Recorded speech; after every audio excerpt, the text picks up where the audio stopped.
All right, welcome back to, I think we are, Mike, is this episode 3 Yeah. of the New York Real Estate Show? We got a great show today. Thanks for downloading another episode. I'm really happy you were able to tune in today.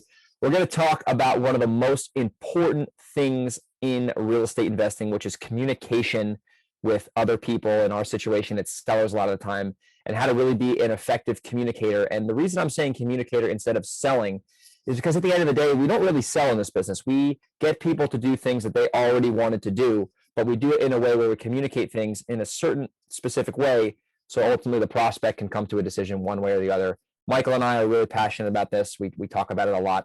And I think we're both pretty good at it, to be honest, and to be humble here. So I think we'll be able to pass a lot of our knowledge on in today's episode. You are clearly much better at it than me, and you are much better at it than I'd say almost anyone else I know. I appreciate the kind words, but I think you're pretty good as well, because you got some years on me as well. So you've talked to more people than I have. I started learning it when you were teaching it with John Martinez. That is true. That is true. But you're still very good. I'm not going to let that change. You're still really good at sales. If before we get going here, make sure that if you're getting value from these shows, please share this with other people. I mean, this is a niche of a niche, if that makes any sense. So if you're listening to this and you're in New York or you want to do deals in New York, share this with someone else who needs to hear this. There's not a lot of people talking about this stuff in New York, at least. So that's how we grow the show every week and how we get more downloads. And also, if you can leave a review on iTunes or wherever the heck you listen to this, that's how we grow the show as well. And without further ado, let's get into the main topic. So, Michael, before we get into the sales and the direct to seller and how to communicate, I want you to give the listeners a little bit about what your business was like before you even knew direct to seller existed. Because the reason I'm saying that is because some people like you didn't even know this existed, and you were just buying properties at an auction, and you just need to make an offer, so you didn't even really need to really do any of this stuff. And now you're in a completely different planet with the direct to seller marketing.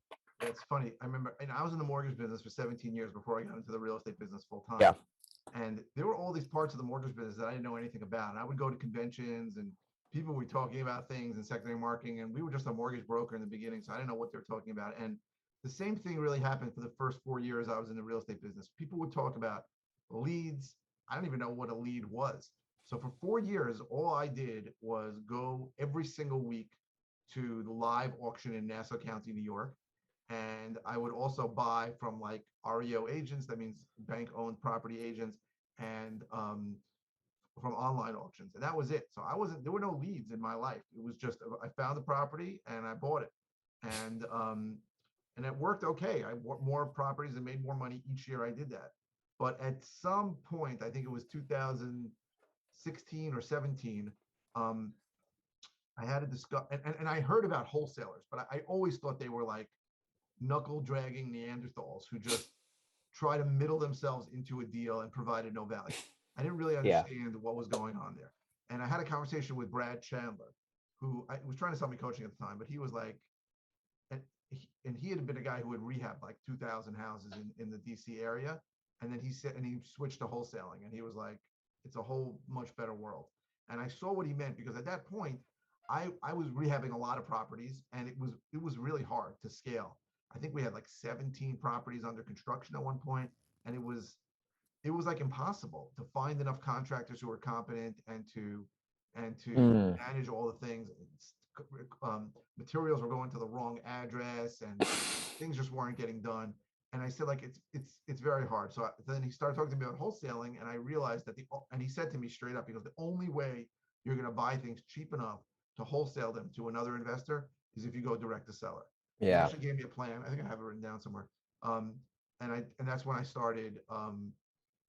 That's when I started going direct to seller, and it changed everything, because you really have the ability to buy things cheap enough to wholesale them out. And wholesaling, to me, is a business that you can scale pretty largely without going bananas. 100%, man. And that is something that, as the market has changed, I mean, I've only been doing this really since 2015, so I wasn't around in the last 2008 or whatever. All I know is buying direct from sellers. I remember day one, I got out of a seminar, I was on Craigslist making ads, I'm going to buy your house for cash. So I've never dealt with a listed property in terms of going through an agent or going through a foreclosure auction, as the buyer. And it's a whole nother planet. And I think that is where, Michael, I appreciate you sharing that, because I wanted to give everyone some context, because you didn't start in the direct seller field, but you were already successful as an investor. To touch on the rehabs, man, I got it, man. I agree 100%. That business is a disaster. I mean, it is a great business. You can, if you do them in moderation, it's like anything in moderation is okay. They're fine. But if you're scaling out a rehab company, I mean, where's the closest freaking drawbridge? You know, because that's just, there's too much. With shotgun. Yeah, yeah. If you want to go easier, yeah, that's just, it's, there's too many. I think with the rehabs, there's too many points of failure. Wholesaling, there's some points of failure, but the worst case scenario in New York, if you are absolutely screwed, is you lose your deposit, which isn't great, but it's not like you lost 800 grand on a rehab or something like that. So, Right. um, But also, the way I look at it is, if I believe that it's a wholesale deal, then I'm usually thinking I can close on it also. So if I get a problem yes, with a yes, buyer, yes, my thinking is, listen, if I bought this cheap enough to believe that there's a spread between what I paid and what an investor will pay, then I can also be the investor and do the report. exactly, I have to. exactly. My thoughts are that I try and buy things with options, right? Mhm. Options let me sleep at night. So and it's all a function of price. So if I buy it cheap enough, my first thinking is I'm going to try wholesale to an investor and make a good profit with zero risk and be done with it at the closing. But my second thought is, if I have to close on it, maybe I can wholesale it. So maybe I can do minimal work to it. Now, obviously, the condition of the property will determine whether that's even possible or not.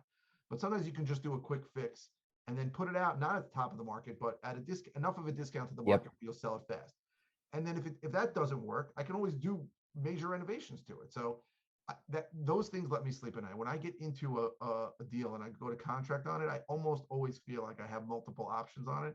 And if a buyer is flaking out on me, I have no problem, telling them, Closing on it. close on it myself. Yeah, that's so true. And it gives you so much more leverage too. The only time I get nervous is that if like one buyer wants it and it was like a shitty deal, and I'm like, oh man, this one guy wants, I don't want to close on it because it's not a great deal, but one guy wants it, then you're like banking on him. But yeah, no, that funny you actually just said that. Last week, I think after our podcast recording, we a JV guy and Taylor Berg, I'm sure he's listening to this, great guy, very hard worker, and he's really good at cold calling. But he brought a deal to the table, and I said, dude, we're going to sell this thing at a premium. And Todd Toback, put a good podcast on how to distribute properties and get the most money. We sold this sucker $20,000 over the asking price. It looked like a Congo line going into this house. It was in the city of Newburgh. And, we're going to make like $40,000 on this thing. And it's literally a POS in not a great area, honestly. So the point of that is that if all hell goes in the handbasket and we have to close, we know we have a smoking deal on our hands, so we can turn around and figure that out. So anyway, I just to reiterate your point, I just closed on a deal yesterday that I was 100% sure I was going to need to close on, and then it was also why is that? JV deal. Let's see why. Where is the property, by the way? What area? Hempstead, New York. Oh, that's by the Coliseum, right? It's right by Coliseum. It's right by Hofstra University. So, and it's the second one I did right near the Uniondale is the other area, right? Yeah, yeah. Uniondale. And I thought, the way for me to really make the most money on this, and because of the price I was paying, I didn't realize how much the market had moved. I can maybe wholesale for a small amount, maybe 15, 20 grand, or I can make 80 grand if I close on it. But I also came from a coaching student, and I said, let's just throw it out to the market. And we were in contract for 330. And I figured it was maybe going to go for 350, 360. And we got 420 for it, which is $90,000, which we're going to split. And as Todd Toback would say, you in today's market, you cannot, and Jason Lewis says this, don't pocket wholesale anything, right? Stick it off your list, and you're going to see crazy numbers, right? Todd Toback's advice I thought was brilliant that he did on your Pave the Way podcast. I thought it was great. Like, you can't, in today's market, you need an auction situation, because the numbers people are paying are crazy. Now, the people that bought it, we closed yesterday, they're going to rent it. I think they're going to use it as student housing. So their whole use for it is going to be different than what I would do. And I think they're going to do great with it. But that number 420, I thought was, when we first went the contract, I thought it was unheard of. Yeah. It's crazy. You got to put it out there. Yeah. It's crazy. Oh, that's the one that got all hairy, right? You were telling me earlier. Yeah, it was a mess at the closing.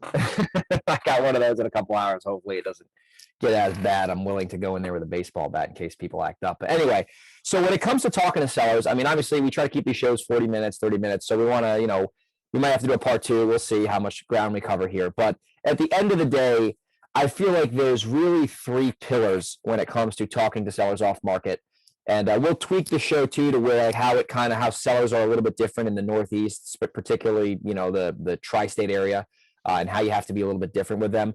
But I think the first pillar we got to cover, Michael, that will give a lot of clarity for everyone is qualifying prospects to make sure you're not going to invest time with people who you ultimately can't help. So I'll let you take it from the top on what do you do in your business, or what do you as your team do now in your business to sift through people who you ultimately can't help, but to make sure you're not just taking the easy way out and only looking for the guy who's going to jump off a cliff if he can't sell his house.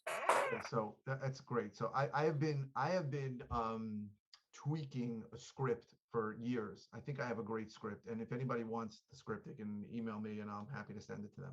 I probably should sell it for thousands of dollars, but so I'm a big believer in Brent Daniels' 4 pillars of motivation. Oh, I love that, man. And Love that. just to read what they are, and that is you ask a prospect base 4 questions. Because there's 4 different reasons why somebody might want to sell it at a discount. The first is, and I changed the time from Josh Hines in Baltimore. He helped me with this too. So the first question I ask is about time frame. So, and this is really more from Josh Hines than it is from Brent Daniels, but because I used to do it in a different order. I used to ask about condition first, and I'd say, tell me a little bit about the house. And they would drone on for 25 minutes about how their grandfather chopped down the trees and it's the first house there, and there used to be a pond. And guess what? That's not relevant information for you. So the first thing is time frame. And you have to say it in a certain way. You want to future pace them and say, and this is what I got from Josh Hines. He says, assuming we can agree on the price and all the major details, when would you want to sell it? Oh, I love that. Isn't that great? I'm gonna totally R&D that thing, dude. And everybody falls pretty much into 2 categories, right? They're either right away, yesterday, in a month, can't be fast enough, whenever you can close. That's the good bucket. And the bad bucket is no rush. You called me. Yeah. Don't care. So that's the first pillar. The second question you ask, and also needs some emotion, is and you don't want to talk about the house because the house can be a disaster, but you want to talk about the area. And you can say that's a great area. Now, even if it's a bad area, the truth is it might be a great area for investors. So I always say that's a great area. Why would you ever want to sell it there? And that's the second pillar, which is reason. So there's good reasons, right? I can't afford it. I inherited it. It sucks. I'm back on my taxes. My kid, I need money to bail out my child who just got arrested. There are good reasons, and then there's no reason. I'm not in a rush. You called me. Right. Yeah. So if I get 2 misses on those, so my leads manager or my co-close are all instructed to say, listen, so the 3 sentences. We're investors. We have to buy at a profit we have to buy at a discount to make a profit. It sounds like we're not a good fit. So we push away at that point. And then what happens is either they go, you're right, goodbye, or they go, then the truth will come out. Well, wait a second. I have tenants in the basement that are illegal and they haven't been paying. I didn't want to say anything, but the roof is caving in. Then you find out all the truth. So those are the first 2 pillars. Assuming they either check one of those off, or you push away with those 3 sentences and then they find out the truth. Then the third pillar is condition. So I used to ask, like I said, tell me a little bit about the house. That is a huge time waster. So Josh Hines told me this one too.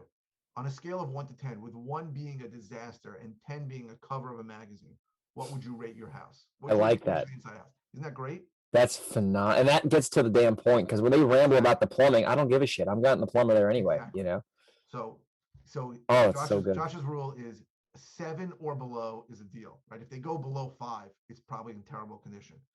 If they say 8, it's probably in good condition. If they say 9, it's probably beautiful. And if they say 10, then they're full of crap. So a 7 or below. A lot of people say 7 for a house that's gross. People say 7 for a house that's nice. You don't know. So that's condition. So that's the third pillar of motivation. So if they check off one of the 2, and then you find out like it's a 4 or it's a knockdown, so that's great. And then the last pillar is price, right? Because even if everything else was a little shaky, but then they give you a price that's really low. So I got from John Martinez and you and a few people, I have a 3-step system for getting price, that since I used it, I get price now almost 80% of the time. I used to get price about 20% of the time. So what you'll see from a lot of people out there is they'll say something like, well, if I close all cash and I cover all the closing costs and I can close in 2 minutes, what's your price? And I think in New York, people really have their guard up more, and they really do not want to give a first number. So I have 3-step system to getting price. Number one is I say, and I got this from you, this is the takeaway, I'm guessing you don't have an asking price. Those are Jedi mind trick words, right? I use them at airline counters, at hotel desk clerks, or whenever I have a problem, I go, I'm guessing you can't help me, but I'm 7 hours early. Can I get you probably can't get a room. When you say, I'm guessing you don't, or I'm guessing you can't, something just works in people's minds where they want to do whatever that you're going to sell them after. So I say, I'm guessing you don't have an asking price. And there's only 3 things they can say. They can say, yeah, my asking price is $400,000. That's a win. They can say, I have an asking price and not give it to you. And they can say, no, I don't have an asking price. And most people say, no, I don't have an asking price. If they say, I have an asking price, but they don't want to give it to you, then you just say, I'm guessing you don't want to give it to me. And that'll work also. And I've heard situations where I had a leads manager or cold call and didn't do it right. And they told them, I'm not telling you, I want your offer. And then I said those words and I got the answer. So that's step 1. If I don't get an answer from step 1, I go to step 2. Step 2 is, let's say they don't give me an asking price. Then I say, listen, we haven't done our research in the area yet, but do you know what similar homes in the area are selling for?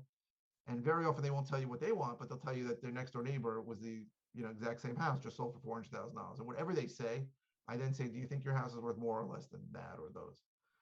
That's step 2. Sometimes you can't get anything there. So then the third one, I think I also got from you, is what's a number where you think you'd just be giving it away? I love that. They won't tell you what they want, and they won't tell you, or they don't know, they won't tell you or don't know what other houses are going for, but they'll tell you what they don't want. Oh, I just turned down an offer for $325,000. Yes. So that's helpful. Those are my 3 steps. That's the 4th pillar. So that's how I qualify. But I tell anybody I'm teaching on my team that you can't be afraid to push back. And it's very hard for people in the Philippines to push back. Their culture, they're not very combative people. Okay, they're in customer service. They worked in customer service where they're told the customer's always right. Just say, sorry, I apologize. And I say, don't be that way.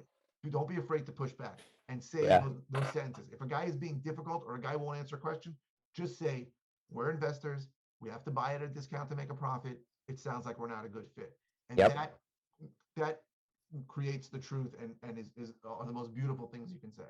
100%, man. And that is the big deal when it comes to sales, is that what you just shared, number 1, was golden. So everyone can just listen to this and duplicate that, and I guarantee you they'll get better results. But the biggest reason, I've trained a lot of salespeople, I've been doing this for a long time, and the number 1 thing I see that prevents salespeople from succeeding is spending time with people who they can't help, and then thinking that sales doesn't work.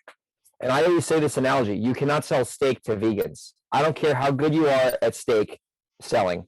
If you're mailing the vegan list, don't expect to make any money. So the problem I see is that people, they get all these leads, they get all excited, their phones are ringing, and then they're disappointed when sellers are like, well, I'm not selling at a discount, or you mailed me, or whatever.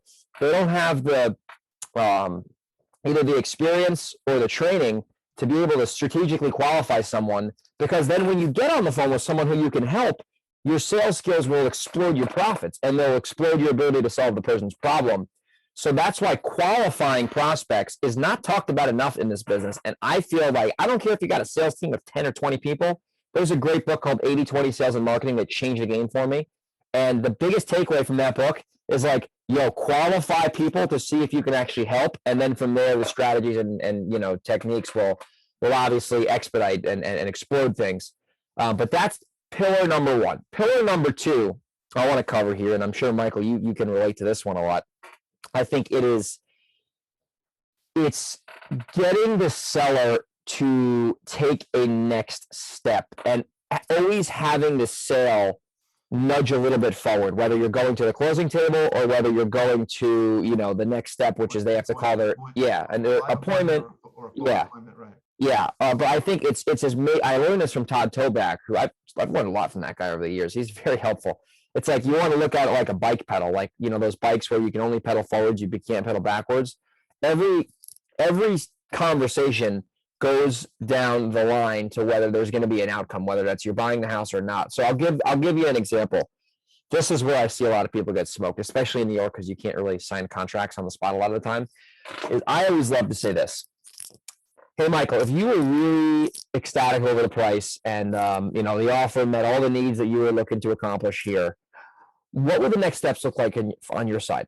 Right. And I want to know what their next step is if they're happy with everything that him and I discussed. So that's where I see a lot of people screw up is they don't think about the seller or the prospect. They just think about what's the next step for you. Like they're not going to like the way that was asked is not going to land well in the person's mind. But if you say, Michael, let's pretend 30 minutes from now, you're ecstatic about everything that I have to offer. And the offer just meets your needs. And it's exactly what you were looking for. Everything checks all the boxes. If that were to happen, I don't know if it will or not, but let's just pretend it did for now. What would the next step look like for you?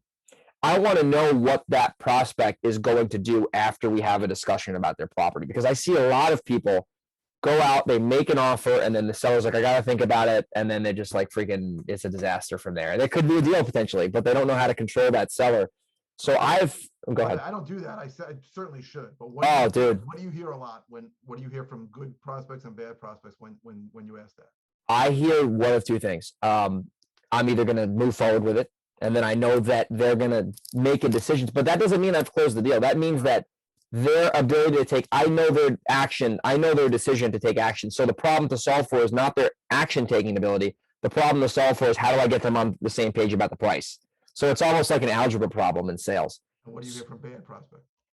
Well, and then I'm going to take that offer, and I got a couple other people coming, or I got to talk to my aunt. We got to take this over to my attorney. We got to go watch the Jets lose another football game, and then I'll call you after. So I'm just ripping on Michael because he's a Jets fan, but he knows they're bad anyway. But you hear that, and then the thing is, even if someone says something that you might not want to hear, it doesn't mean the deal's dead. It just means that now you don't need to give them an offer right away because they're probably not going to make a decision, and you have two problems to solve instead of one. And it just lets me see. It's almost like I'm the quarterback. Yeah, I'm not the Jets quarterback. I'm Tom Brady. And I get the snap, and all of a sudden, like I can see who's open. Is the receiver open right now? Can I throw it to that receiver? Is the tight end open? But it allows me to make a decision from kind of like the back of the field, so I can see everything in front of me. How good a lead is this, or is it? Are there more steps to take?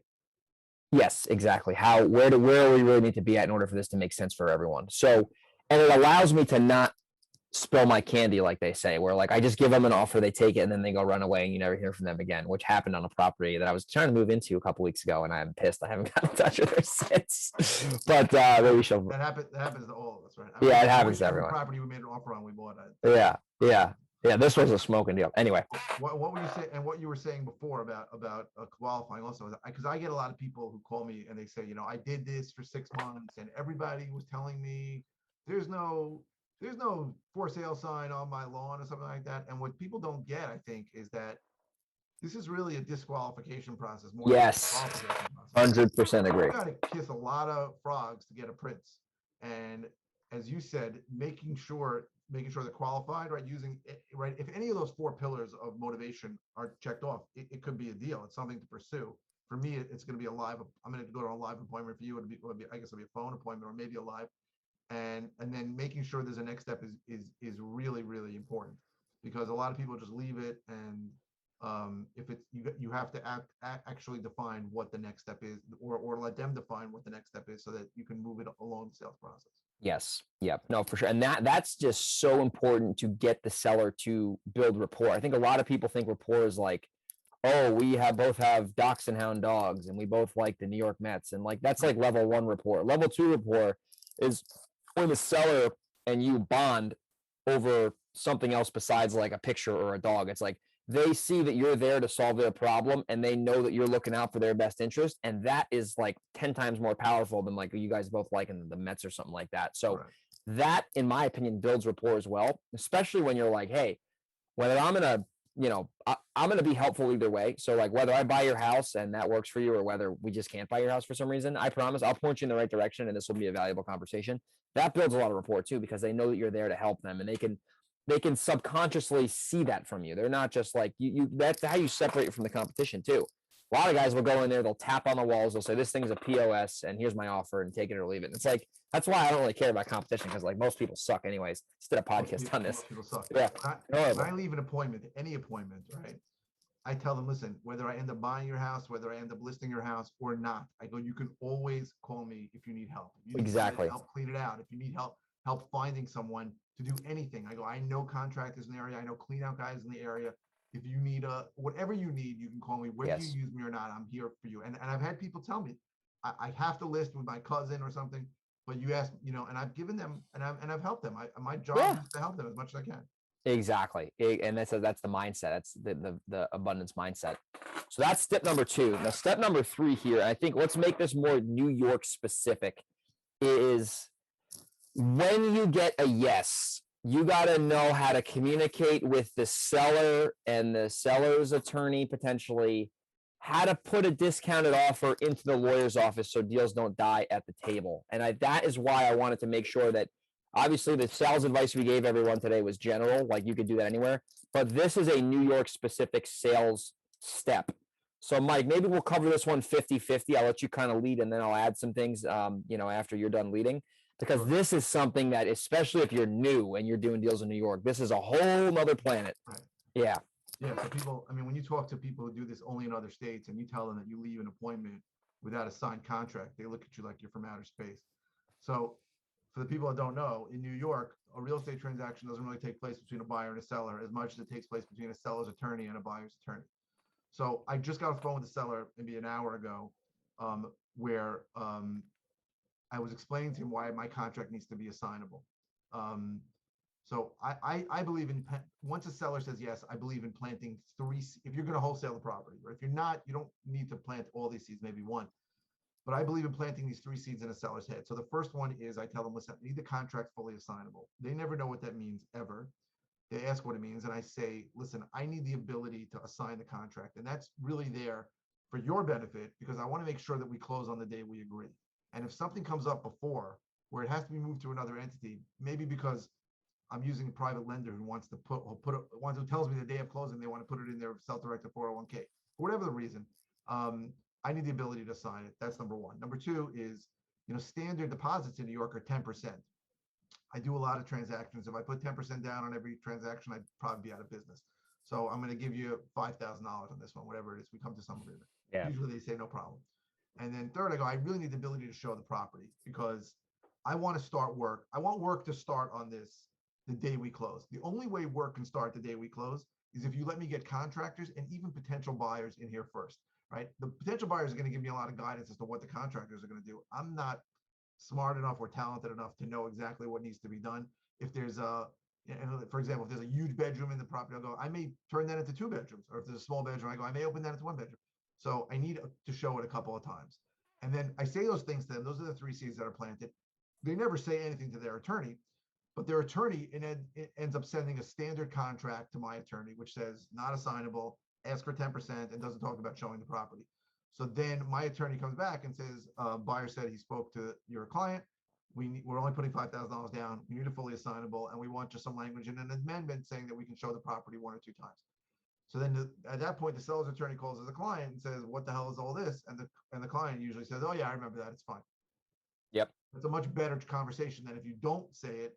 And then the seller's attorney calls his client and goes, what's all this? And the client goes, I don't know what I don't know what this is. These guys are fucking me over. Yeah. It sounds like these guys are really dangerous. So sounds like these guys are. You want to plant those seeds so that the seller is ready. So the seller is ready to take that call from his attorney and say, yes, it should be no problem. And you want to do it when you get the accepted offer. You don't want to do it the day later. Like I am like adamant on like, okay, Donna, we're buying your property here.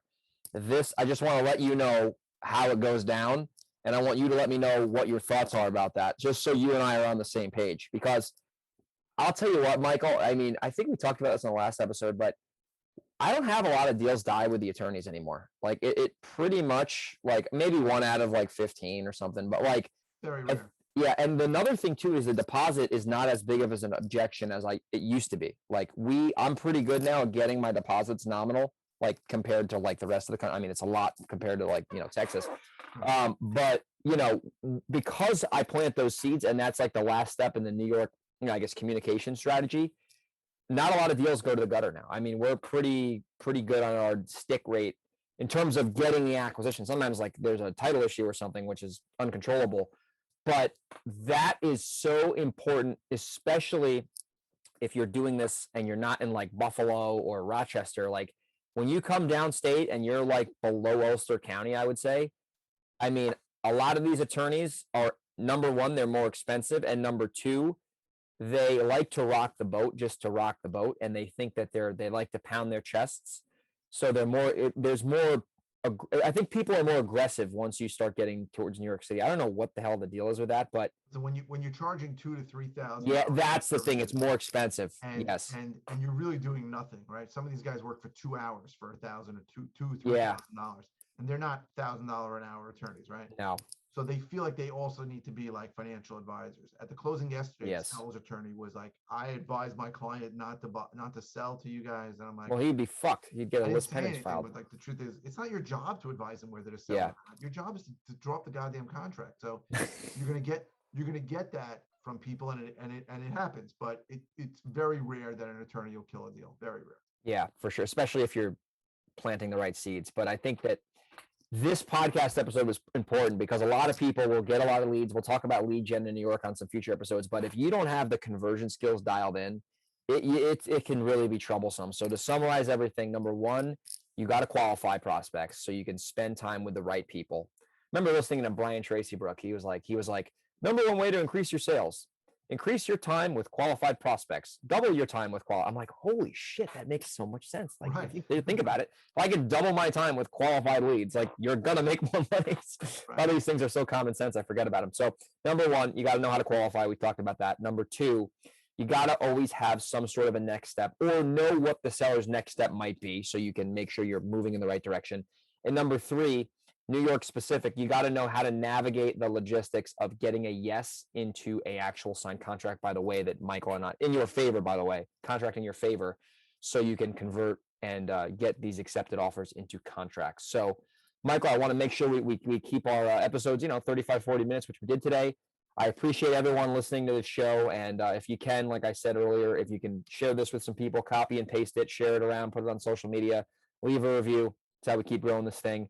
And we'll talk to everyone on the next episode. Take care, Michael. Bye-bye.